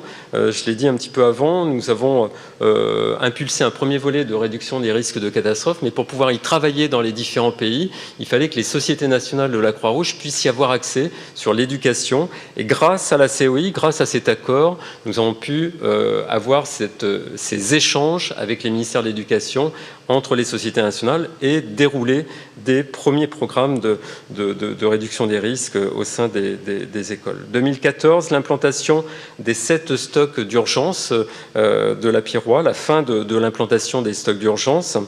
2015, l'initiation de projets de renforcement des capacités. Nous avons impulsé beaucoup plus de formations au sein même des pays, des formations thématiques. 2016, nous avons renouvelé l'accord cadre avec la Commission de l'océan Indien, cette fois sur 2 axes majeurs, la gestion des risques de catastrophes, mais également la réponse aux crises sanitaires qui intervenaient désormais sur nos thématiques. 2017, une première évaluation, une évaluation externe du programme de la Pierrois. Nous étions sur une phase de stabilisation et il fallait pouvoir essayer de prévoir comment allait se transformer ce programme et quels étaient les besoins d'abord de nos membres, des sociétés nationales, mais plus largement des autres partenaires, des autres organisations et des gouvernements. Et cette évaluation externe a débouché sur un plan d'action 2017, sur la période 2017-2020, et où on a commencé à parler de ce que pourrait être le Pierrois Center. J'en parlerai un petit peu plus tard. 2018, nous avons ouvert un pôle formation au sein de la Pierrois. Et puis 2019-2021, un nouveau cadre stratégique qui désormais intègre de nouvelles fonctions, qui intègre le Pierrois Center, le centre de formation, d'expertise et d'innovation de la Pierrois. J'y viens tout à fait à la fin. 21 ans de coopération sur ce cheminement, et ça n'a pas été toujours simple, mais la volonté constante était tout de même le renforcement des capacités au sein même des acteurs. Un bref bilan résumé de ces 21 années de coopération. Tout d'abord, sur la réponse aux catastrophes, nous sommes intervenus 59 fois au bénéfice de presque 1 900 000 bénéficiaires. 5 500 volontaires et salariés ont été engagés sur ces opérations. Nous avons aujourd'hui 8 stocks mutualisés, 8 stocks d'urgence répartis directement dans les pays qui représentent 550 tonnes de matériel. C'est la seule région au monde où il y a autant de matériel d'urgence mutualisé, c'est-à-dire les stocks n'appartiennent pas au pays, mais peuvent être mutualisés sur une seule catastrophe si nécessaire. Dans le domaine de la gestion des risques de catastrophe, nous avons mené 20 projets de réduction des risques au bénéfice de 250 000 bénéficiaires. Et sur la formation, 182 formations sur la dernière période pour un petit peu plus de 3 000 apprenants. 25 modules. Alors vous pouvez retrouver le catalogue de formations de la Piroise sur le site internet, des formations en gestion des risques de catastrophe, avec à l'intérieur les exercices de simulation, les plans de contingence, les formations sectorielles, la logistique, le traitement d'eau, la santé d'urgence, puis les formations méthodologiques, la formation financière, la formation cycle de projet, etc. Le nouveau cadre stratégique, donc nous débutons, je l'ai dit tout à l'heure, sur un nouveau cadre stratégique 21-25, les 5 prochaines années, dans la continuité du dernier, mais qui intègre 2 nouvelles fonctions, qui intègre désormais le Pirois Center. Alors l'axe stratégique numéro 1, c'est la formation, c'est le plaidoyer. Nous avons également toute l'activité de recherche et d'innovation. Sur l'axe 2, on retrouve toute la préparation aux catastrophes, les stocks d'urgence, les formations au niveau des membres de la Pirois, mais plus largement des autres partenaires. L'axe 3 sur la réduction des risques de catastrophes, la réduction des risques au niveau communautaire, la réduction des risques aussi avec la mise en œuvre d'outils de prévention et notamment avec des collaborations avec, je le disais tout à l'heure, les ministères de l'Éducation, donc dans les écoles. Et l'axe 4, c'est la réponse d'urgence, c'est la catastrophe et la réponse à travers les différents membres de la Pirois. Le Pirois Center, donc, ça a été le passage entre 2017 et aujourd'hui. Le Pirois Center, ce centre d'expertise, de formation et d'innovation, ça sera l'avenir de la Pirois. Un centre qui sera implanté sur 4000 m², un bâtiment bioclimatique et qui va travailler sur... D'abord, on va garder évidemment les activités de la Pirois, on va renforcer les activités historiques, la préparation, la réponse, etc. On va développer l'offre de formation, notamment pas uniquement au niveau des Croix-Rouges, mais plus largement au niveau des autres acteurs de la région. Le développement des activités de recherche qui a déjà débuté, puisque nous sommes déjà depuis 2 ans sur cette activité de recherche, et puis le développement de techniques innovantes avec un certain nombre, bon, je ne vais pas le détailler, mais on a à la Pirois des techniques qui nous permettent de mieux travailler auprès des populations, notamment au niveau des stocks que nous testons dans nos opérations. Bref, le Pirois Center, ça sera un centre de formation, un entrepôt qui aura doublé de capacité ici à La Réunion, des bureaux, puis des salles opérationnelles. C'est un bâtiment et une activité qui sera pleinement efficace, pleinement opérationnelle à partir de début 2024. Alors cette base, pour terminer, cette base de coopération régionale, sur quoi d'abord un souhait exprimé des différents partenaires. On l'a vu tout à l'heure, en 1999, nous avons été saisis d'une part par les membres de la Croix-Rouge, mais également par la Commission de l'Océan Indien. Une formalisation régulière de coopération, un réseau d'acteurs qui est directement au sein même des communautés, une légitimité institutionnelle. Je le disais, les sociétés nationales, les Croix-Rouges sont auxiliaires des pouvoirs publics, un ancrage communautaire, tous nos volontaires sont issus de la communauté, une priorité qui a toujours été donnée au renforcement des capacités. Ça, c'est très, très important, capacités régionales, nationales et locales. Et puis une démarche constante de mutualisation des moyens et des connaissances au sein de la Pirois, une coordination multipartenaire, une fidélisation des partenaires. Quand j'entendais tout à l'heure parler l'AFD de la Pirois, comme il en parlait, je me disais qu'il faudrait porter plus souvent cette voix. En tout cas, on est très très satisfait qu'un partenaire comme l'AFD, avec qui nous travaillons depuis de longues années, parle aussi bien du cycle de gestion des catastrophes et de l'importance d'y travailler. Et puis une évolution qui est basée sur l'expérience acquise, sur l'évolution des besoins dans la région, sur la mise en réseau d'acteurs institutionnels, opérationnels, étatiques, puisque on a débuté la Piroie avec des membres Croix-Rouge et demain on élargira cette communauté d'acteurs avec d'autres personnes. Voilà, je vous remercie. Voilà une image rapide de nos partenaires. J'espère, Christiane, que j'ai respecté, au risque de me faire... Et si vous avez des questions, évidemment, je suis à votre disposition. Merci beaucoup.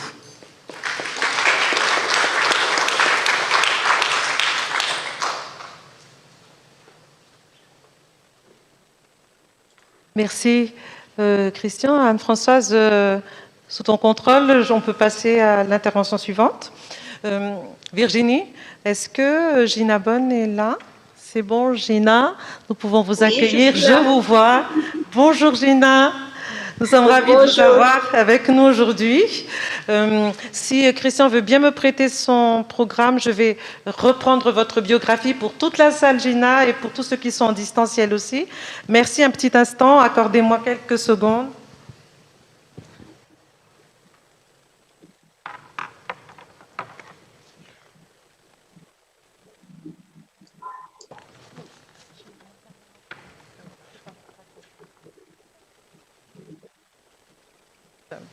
Merci beaucoup.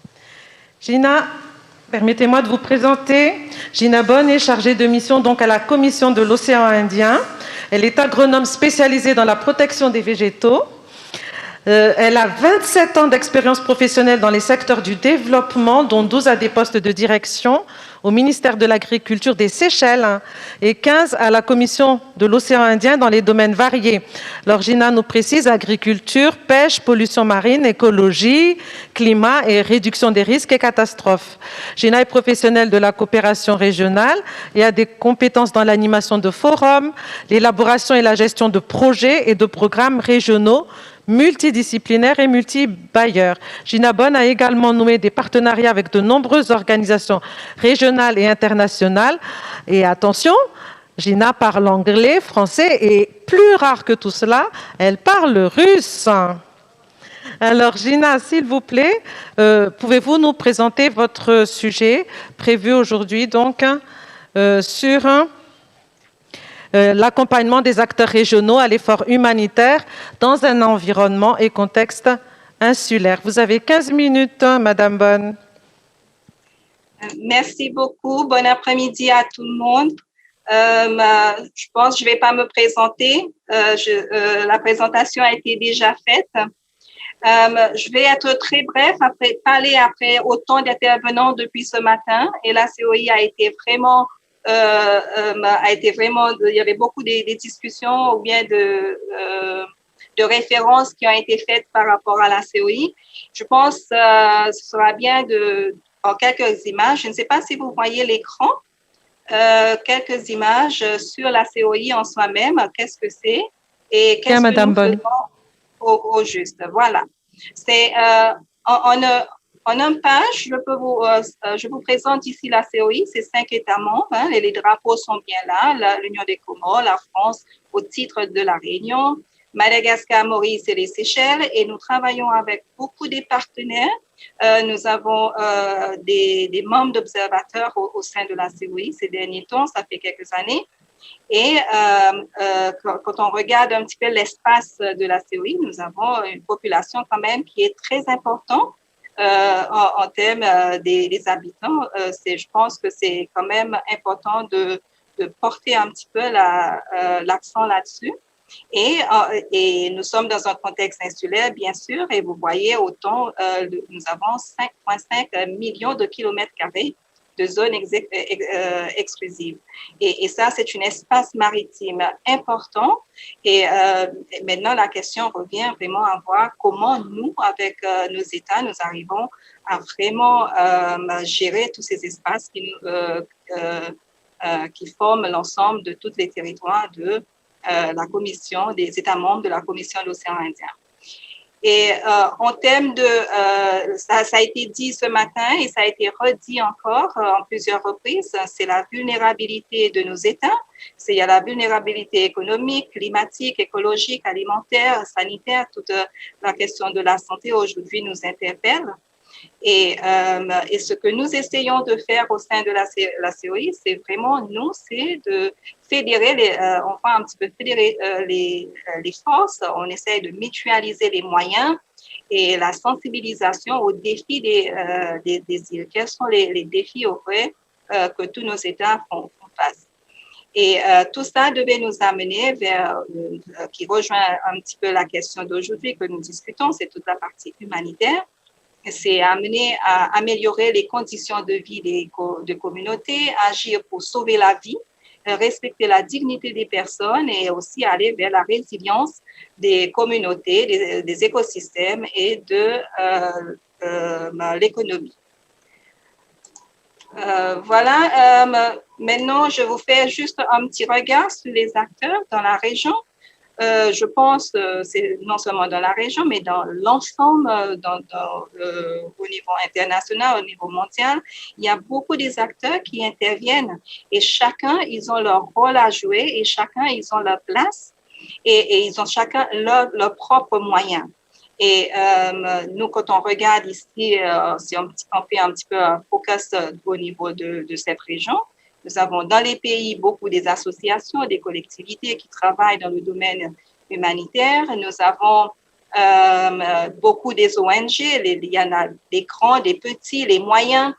Chacun, ils ont leur façon de faire et leur envie, cette envie de travailler pour la cause humanitaire. Là, j'ai cité juste deux qui sont un petit peu plus au niveau humanitaire, mais que si on veut aller vers tout ce qui est écologique, il y a beaucoup des ONG qui interviennent dans cette région, à savoir, il y a WWF qui est là, le CI, il y en a plein qui travaillent et qui font des choses merveilleuses dans tous les coins de nos États membres.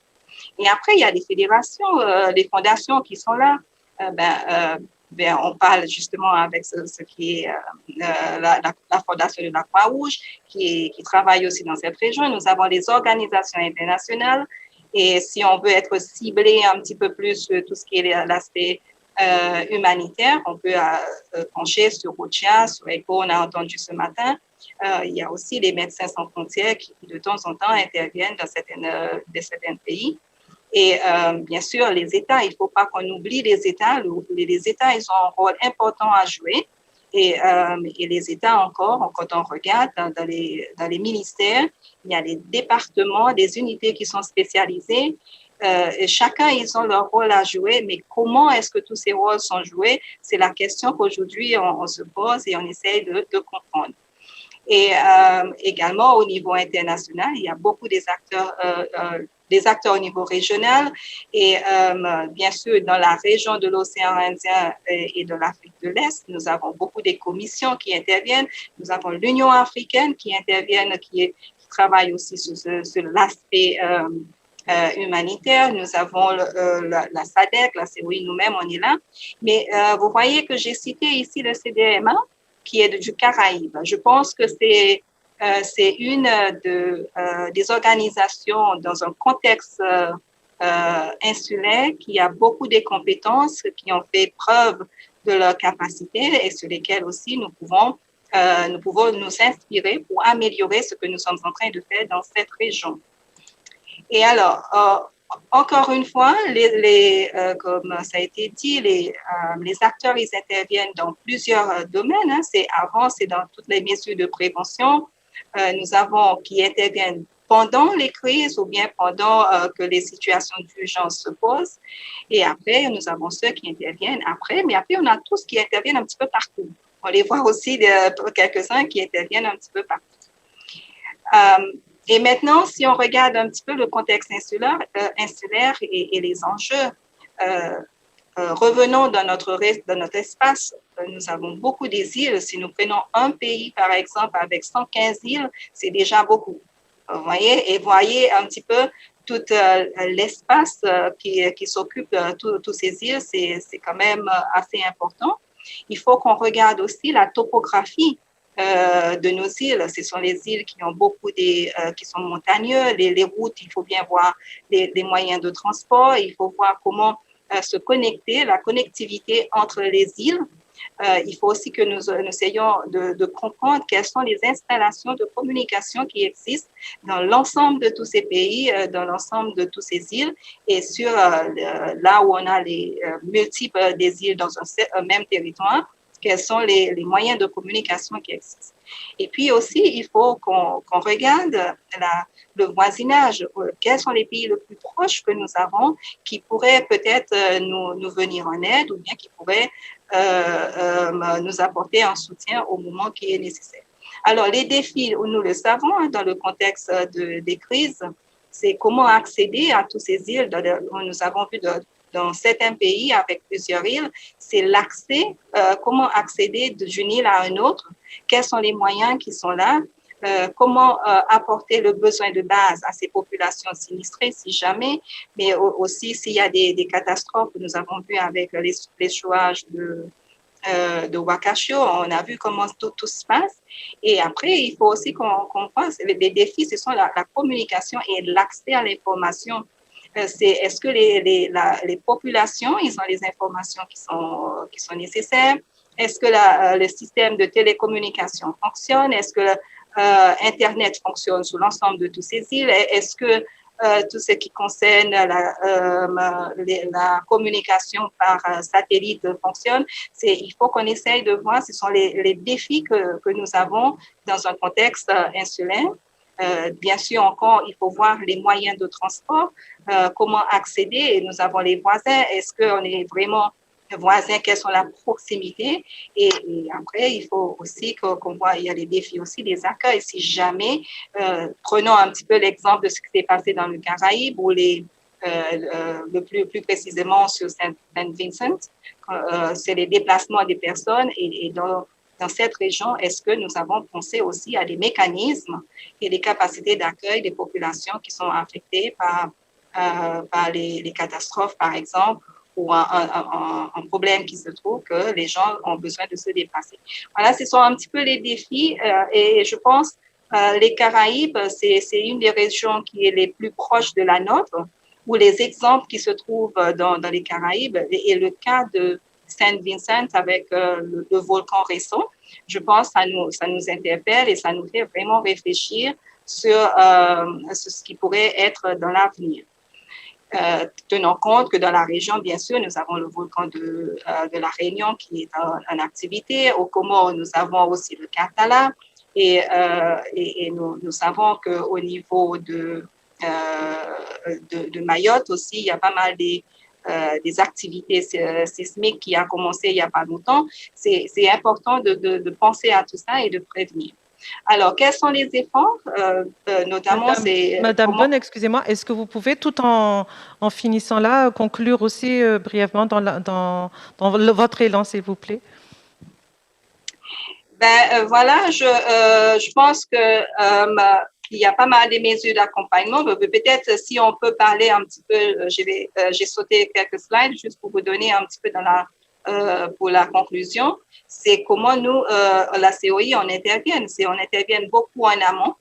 Si on apporte des appuis pour le renforcement des capacités, c'est dans le long terme, à développer les outils, à mettre en place, faire le réseautage et avec les experts.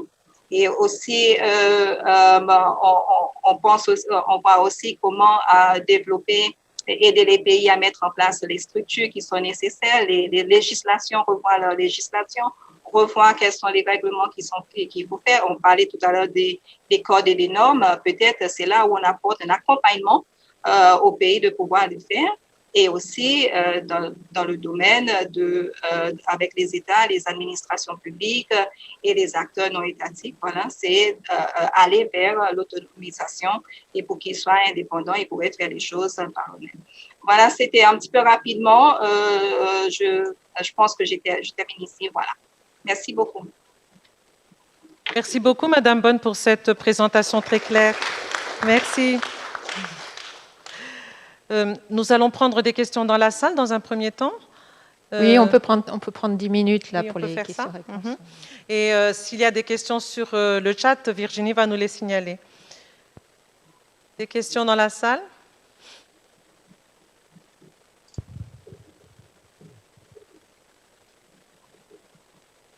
Bon, du coup, je prends le micro. Oui, merci. Oui, merci beaucoup pour ces interventions. En fait, j'avais une question pour Monsieur Payet. En fait, je voulais savoir si est-ce que vous avez des relations en fait aujourd'hui quand vous intervenez sur le terrain avec des organismes de recherche qui sont présents sur ce terrain. Est-ce que ça existe? Est-ce que effectivement, si vous en avez, vous pourriez nous donner juste un exemple qui montre combien la recherche peut être en appui à vos actions de coopération. Merci.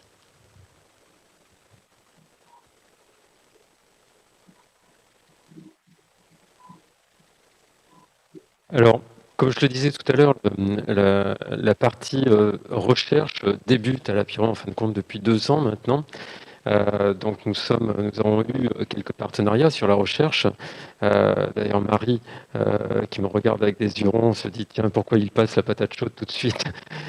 Marie peut peut-être intervenir puisque elle était responsable jusqu'il y a peu de temps de la formation et la recherche. Si tu veux nous en dire un mot, Marie. Oui, je vais compléter. Alors, directement avec les laboratoires de recherche dans les différents pays de la zone, non. Pour le moment, les projets de recherche avec lesquels la Piroie a un partenariat sont au travers de la Fondation Croix-Rouge. On a soutenu, je le redirai tout à l'heure, trois bourses de recherche pour l'instant. Et puis avec Météo France, dont nous avons le directeur ici présent, où on est partenaire d'un projet de recherche-action sur la prévision intrasaisonnière, le projet Pissarro. Donc voilà, comme le disait aussi là Christian à l'instant, c'est le tout début en fait de la recherche pour la Piroie et de la connaissance aussi de ces nouveaux réseaux. Et aujourd'hui, on est vraiment ravis justement de pouvoir, et grâce à la Fondation Croix-Rouge française, concrétiser un peu plus en fait cet accompagnement pour dans les prochaines années voir concrètement comment la recherche peut bénéficier à l'action pour être toujours plus efficace auprès des populations. Voilà, ça fera partie vraiment des objectifs d'amplifier ce lien avec la recherche et qu'on puisse, on en parlait hier avec Virginie, qu'on puisse passer également à l'acte après la recherche, c'est-à-dire que ça puisse nous apporter de la matière pour pouvoir rediriger nos programmes ou nos opérations. Sachant que nous, on ne fait pas les recherches directement. Nous, l'idée, c'est vraiment d'être une interface, un tiers-lieu entre secteur académique et société civile. Donc nous, ce qui nous intéresse, c'est vraiment de travailler avec les acteurs sur le terrain pour comprendre là où il y a des gaps, là où il y a des manques de connaissances qui ne leur permettent pas de faire leur travail concrètement. Parfois, c'est des manques sur des disciplines ou sur des approches où il va y avoir, par exemple, beaucoup de quantitatifs, mais pas aucune démarche qualitative. Donc là, par exemple, il y avait effectivement une question sur la mémoire du risque. Donc on a élaboré une question de recherche, on a lancé un appel pour des bourses postdoctorales et puis recruter le chercheur. Nous, on a de la chance, on a été monté avec un conseil scientifique de plein de disciplines et plein de professeurs justement pour nous aider à faire ça. Et puis là, c'est le chercheur ensuite qui aura sa bourse. Et là, la chercheuse sera là d'ailleurs demain. Là, ce qui nous intéressait, c'est de comprendre finalement comment se construit cette mémoire autour du risque cyclonique à La Réunion. Et comment les acteurs comme la Piroie peuvent travailler avec ces résultats de recherche pour transformer leurs méthodes, les adapter, les faire progresser. Comme disait Christian, là, ce qui nous manque, et c'est là où on doit progresser, c'est sur la manière dont on va assimiler les résultats de recherche plus concrètement et mesurer leurs effets pour que ça aille un peu plus vite aussi. Voilà. Christian veut ajouter un mot et puis Anne-Françoise, j'ai l'impression qu'elle a envie de parler, donc je vais lui donner la parole tout de suite après. Christian, est-ce que vous voulez rebondir? Anne-Françoise, c'est à vous. En fait, pour prolonger la discussion sur le plan en fait, de la formation, puisque là, je crois qu'on a un vrai levier d'anticipation, et pour savoir si, donc, à côté des actions de recherche, mais je crois que vous l'avez un peu dit, vous envisagiez également des actions de formation, et au bénéfice de quel type de public? Voilà, ce sont mes 2 questions. Alors tout d'abord, Alors tout d'abord, nous allons rester évidemment sur la base de la formation que nous avons déployée jusqu'à maintenant, c'est-à-dire auprès de nos membres, les Croix-Rouges, les Croissants-Rouges, renforcer les formations thématiques, renforcer les connaissances, mais nous allons ouvrir un champ nouveau et nous l'espérons à travers le travail que nous faisons, que nous accomplissons depuis plusieurs années avec la Commission de l'océan Indien. Nous souhaitons mieux travailler plus avec les services de protection et de sécurité civile. C'est un large défi pour nous sur la prochaine période de pouvoir intégrer les services, de pouvoir travailler main dans la main entre Croix-Rouge et protection sécurité civile, mais plus largement avec les autres acteurs, autres organisations, autres ONG. Donc la formation sera large avec une proposition en régional, mais nous avons également, et là je tiens à le souligner puisque c'est vraiment une fierté pour nous de pouvoir accompagner ce master risque à La Réunion, un master qui a débuté il y a 1 an maintenant, qui a débuté avec une dizaine de personnes. On va doubler cette année. Preuve en est donc il intéresse. Ce que nous souhaiterions, c'est pouvoir continuer sur un réseautage régional autour des universités et proposer des transferts de connaissances, de compétences, mais également à ce que les personnes puissent circuler entre les universités pour être formées. Donc il y a plusieurs niveaux de formation, la formation telle qu'on la connaissait, le développement avec de nouveaux acteurs, et puis la formation universitaire. Donc ça sera toute la base du Pirois Center. Il me semble avoir souvenir d'une conversation que nous avons eue où vous faisiez la distinction entre coopération académique et coopération scientifique. Peut-être il serait intéressant de voir aussi comment articuler les résultats de recherche transformés en enseignement, en valorisation de recherche, en formation pour ce public que vous avez là. Et en termes de coopération, peut-être commencer à réfléchir aussi sur cette articulation entre la recherche fondamentale, la production scientifique, la production académique, et comment l'utiliser pour ceux qui sont d'accord pour qu'il y ait une utilité de la science quelque part dans les programmes de formation, dans les programmes d'accompagnement et probablement aussi dans tout ce qui peut... Vous avez parlé de créativité de normes d'ailleurs à l'instant. Donc je pense qu'il y a quelque chose qu'on peut initialiser à l'échelle régionale sur cette articulation-là, puisque ça fait partie aussi de l'ambition de l'Université de La Réunion. Je crois qu'on a une question dans Zoom. Il y a Madame Thabot. Est-ce que vous souhaitez, je ne sais pas si vous êtes en ligne, et si la régie à Paris peut vous donner la parole, parce que j'ai vu que vous avez une question. Caroline, je ne sais pas si tu peux donner la parole à Madame Thabot et si elle est en ligne.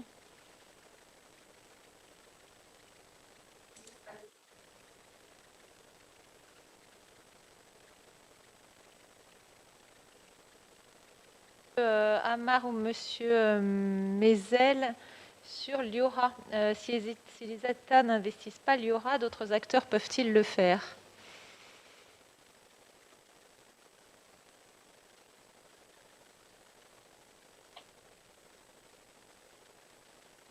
Oui, je veux bien répondre. Je ne comprends pas bien la question. Enfin, les États investissent l'IORA. Ils sont présents, ils sont très, très actifs, ils envoient des diplomates chevronnés qui ont l'habitude de négocier des textes. Donc les États sont très présents. C'est essentiellement une organisation interétatique.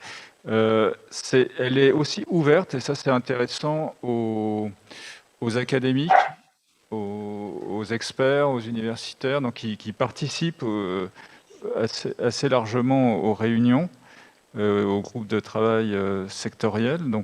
Donc effectivement, pour répondre à votre question directement, c'est tout à fait possible en tant que groupe de la société civile organisée, y compris par exemple dans le secteur du tourisme.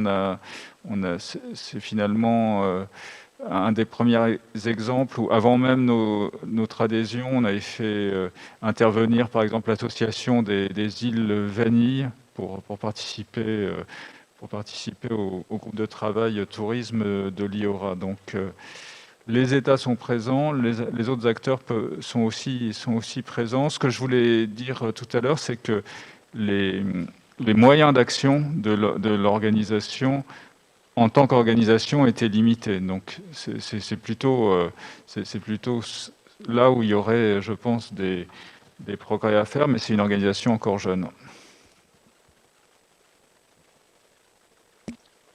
Encore le temps pour quelques questions, Virginie. Madame Il y en a Tabot, encore celui-là. comme on a réussi à connecter notre interlocutrice, vous souhaitiez, ça a bien répondu à votre question ou... Je vois que vous êtes en ligne, c'est super. Oui, je vous remercie beaucoup pour cette précision.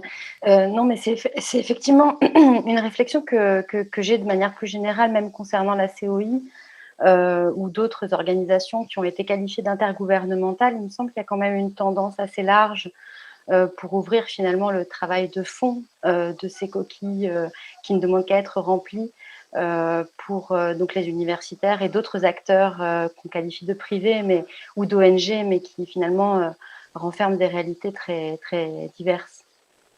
Si je peux me permettre juste de préciser qu'Anne-Sophie Tabot est professeure à l'Université de La Réunion et spécialiste en droit de l'environnement. C'est important. Non, je suis tout à fait d'accord avec ce que vous dites, Madame la professeure, et il y a une volonté, comme je l'indiquais tout à l'heure, d'associer davantage les acteurs non étatiques, y compris à notre présidence de la COI, à travers, par exemple, le CAP Business Océan Indien qui participe aux réunions désormais, qui va organiser des événements en parallèle du Conseil des ministres, mais aussi qui participe au Conseil des ministres directement.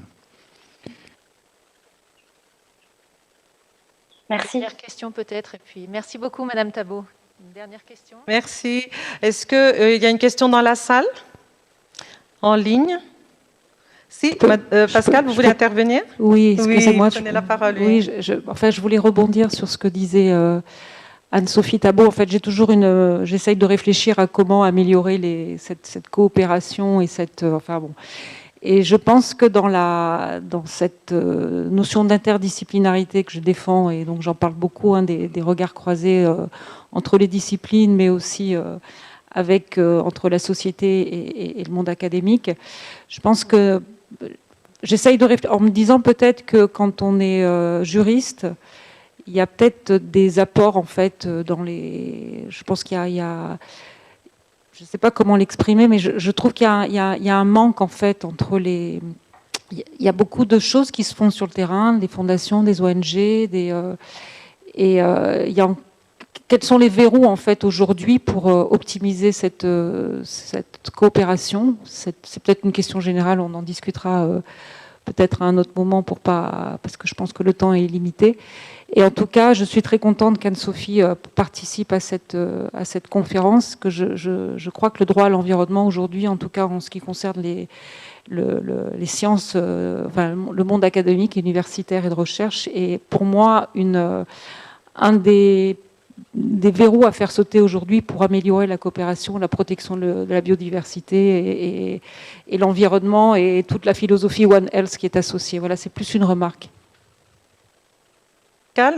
S'il n'y a pas d'autres questions, nous allons clore cette table ronde. Est-ce que nous faisons une pause tout de suite après? Virginie, je m'en remets à toi.